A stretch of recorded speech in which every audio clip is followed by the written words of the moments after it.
इनके देखिए प्रतिद्वंदी पवन सिंह जी के प्रतिद्वंदी कौन है?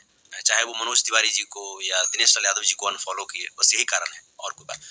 2019 में भी मनोज तिवारी जी अगर चाहते तो पवन जी का टिकट नहीं कटता।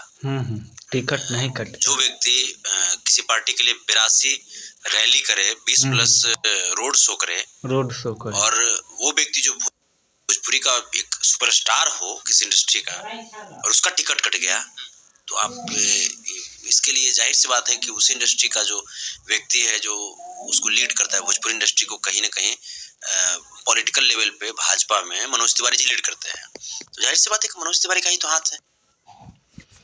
हाँ भाई, ये लोग संतोष रेणु रहन जौन आरजेडी के समर्थक हवन, बीजेपी के समर्थक ना हवन, यही से ये बीजेपी के विरोध में बात करत तारन और बीजेपी के समर्थक ना हवन, आरजेडी के भरपूर समर्थक हवन। कहत तारन कि पवन सिंह आरजेडी से चुनाव लड़त तारन तो उनकर जीतल फिक्स बा और ये पवन सिंह आरजेडी से चुनाव ना लड़िहन तो वो हार जइहन।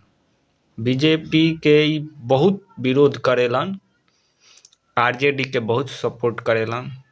अब एमे जाति पाति के तो बात जरूर बा, काहे कि इहो यादव तेजस्वी यादव जाति पाति बात तबे न सपोर्ट करता लोग भाई। जातिवाद बिहार से खत्म जब तक ना हुई तब तक बिहार ना सुधरी। उनके अलावा और जैसे कोई व्यक्ति दूसरा हो ही नहीं सकता।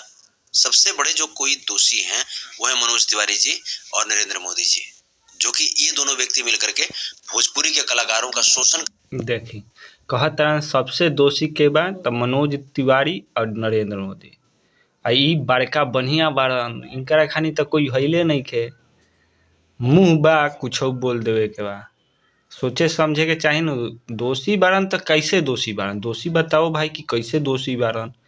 यही कह देम कि दोषी बारन, दोष साबित कर। दोषी बारन तो कैसे दोषी बारन, दोष साबित कर भाई। शोषण करते हैं और भोजपुरी के कलाकारों को अपमानित करने का काम करते हैं। अच्छा भैया, खबर ये भी आ रही है कि पवन सिंह आरजेडी में यानी कि संपर्क में है, आरजेडी के टिकट पर वो चुनाव लड़ने की तैयारी में लगे हुए, इसमें कितने सच्चाई है? देखिए, पवन जी ने स्पष्ट कहा है कि उनको इस बार चुनाव लड़ना है, स्पष्ट कहा उन्होंने। उनकी ये जो ख्वाहिश जो है ये आज से नहीं है, 2019 से ये चुनाव लड़ना चाहते थे। 2019 में भी बीजेपी ने धोखा दिया उनको, 2024 में भी धोखा दिया, क्योंकि आसनसोल जैसे जगह पे टिकट दे दिया जहां से मोदी जी भी नहीं जीत सकते, वहां पे पवन जी को भेजा गया।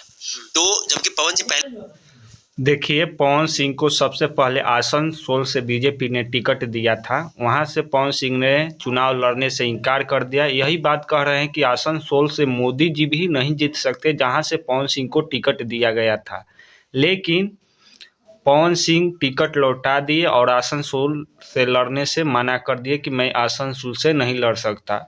कोई भी कारण हो सकता है, यह कारण कैसे बता रहे हैं कि वहां से मोदी जी भी नहीं जीत सकते हैं, बताइए, यह सही बात है? जी पहले बोल चुके थे कि हम आसनसोल से नहीं लड़ना चाहते हैं, उन्होंने मीडिया में भी कहा। अब इसके बाद पवन जी के पास क्या बचा है? पवन जी स्वाभिमानी व्यक्ति है, वो तो कभी, अब जैसे जब बीजेपी से उनको लड़ना होता तो जाहिर सी बात थी कि वो आसनसोल से लड़ जाते, या बीजेपी से अगर लड़ना होता तो अब तक बीजेपी कोई ना कोई सीट दे देती। और अब जो सबसे जो इम्पोर्टेंट बात जो मैं आपको बता दूं कि बीजेपी के बारे में पवन जी भी भली भांति जान गए हैं कि बीजेपी का कोई अब जनाधार नहीं बचा है। इलेक्टोरल बॉन्ड को लेकर के जितनी जो अभी पोल खुल रही है भाजपा की, अभी तक करीब करीब 13,000 करोड़ रुपए का घोटाला नरेंद्र मोदी जी किए इलेक्टोरल बॉन्ड के जरिए। अभी तो देखिए, इनके पास रिकॉर्ड हो गया है कि 13 करोड़ का घोटाला मोदी जी किए हैं। यह देखने गए हैं, जाकर पता किए हैं कि 13 करोड़ का घोटाला मोदी जी किए हैं। इनका तो मुंह है, कुछ भी बोल देंगे। कोई इनके पास सबूत मांगा जाए कि 13 करोड़ का घोटाला किए हैं तो आप दिखाइए कि 13 करोड़ का घोटाला कैसे किए हैं, तो ये दिखाएंगे। तो तमाम अभी सिर्फ इलेक्टोरल बॉन्ड अभी खुला है, उसका जो है अभी बहुत सारा तह बाई तह अभी खुलना बाकी है। माननीय सर्वोच्च न्यायालय के जो सीजेआई हैं, उन्होंने बहुत बड़ा कदम लेते हुए, बहुत बड़ी एक्शन लेते हुए इस बार देश में जो लोकतंत्र को खत्म करना चाहती थी भाजपा, उसको सबक सिखाई। तो अब पवन सिंह भी जानते हैं इस बात को भली भांति।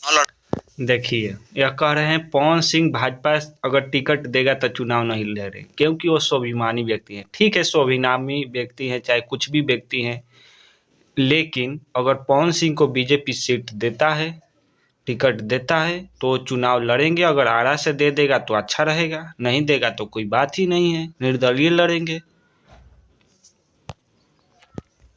चुनाव लड़ना है क्योंकि उन्होंने कहा है कि चाहे जैसे भी हो लेकिन चुनाव हम लड़ेंगे। तो या तो ऑप्शन आता है निर्दलीय, और नहीं तो ऑप्शन आता है कि विपक्ष में महागठबंधन में आपको शामिल होना है। तो निर्दलीय की जहां तक बात है, तो निर्दलीय में भी उनका कोई ये नहीं है, क्योंकि निर्दलीय वो कहीं भी लड़ेंगे। तो एक तरफ आरजेडी का सबसे ज्यादा जो महागठबंधन का जो बिहार में वोट होगा वो आरजेडी का होगा। तो आरजेडी के लोग तो अपने, देखिए, जान गए कि सबसे ज़्यादा वोट होगा तो आरजेडी का। कहे नहीं कि आरजेडी का बहुत समर्थक करते हैं, समर्थन करते हैं, करिए, लेकिन जो भी बोलिए तथ्य के साथ बोलिए, सबूत के साथ बोलिए। गलत बोलना सही नहीं होगा, क्योंकि आपका मुंह है भाई। गलत बोलेंगे तो गलत ही कहेगा, सही बोलेंगे तो सही कहेगा। अगर बीजेपी आरा से टिकट दे देता है तो पवन सिंह फिक्स है कि चुनाव लड़ेंगे। अगर टिकट नहीं देगा तो निर्दलीय लड़ेंगे। चुनाव लड़ना तो फिक्स है। यह जानकारी आप लोगों को कैसा लगा? वीडियो को लाइक करें, चैनल को सब्सक्राइब करना नहीं भूलें। Thank for you. जय हिंद।